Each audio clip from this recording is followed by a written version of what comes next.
ప్రభుత్వం గంజాయిని కట్టడి చేస్తున్నామనడం పచ్చి అబద్ధమన్నారు మాజీ మంత్రి సబితా ఇంద్రారెడ్డి. టౌన్స్లోనే కాదు గ్రామాల్లో కూడా గంజాయికి యువత అలవాటు పడ్డారన్నారు.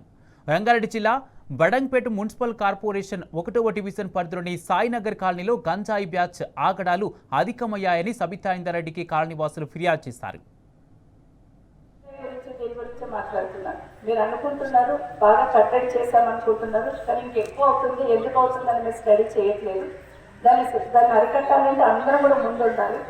మూలం ఎక్కడుందో చూడండి అని చెప్తున్నప్పుడు ఆయన ఒక మాట అన్నారు, మేడం ఈ 1 year నుండి ఒక టౌన్లోనే అనుకుంటున్నాం, గ్రామాలలో కూడా విపరీతంగా గంజాయికి అలవాటు పడ్డారు. ఎందుకు అనేది, ఎందుకంటే యంగ్స్టర్స్ అందరు కూడా లాస్ట్ 10 సంవత్సరాలలో ఈ రాష్ట్రంలో ఎవరు అవునన్నా కాదన్నా రియల్ ఎస్టేట్ చాలా భూమిలో ఉండేది, బాగంటే బాగా.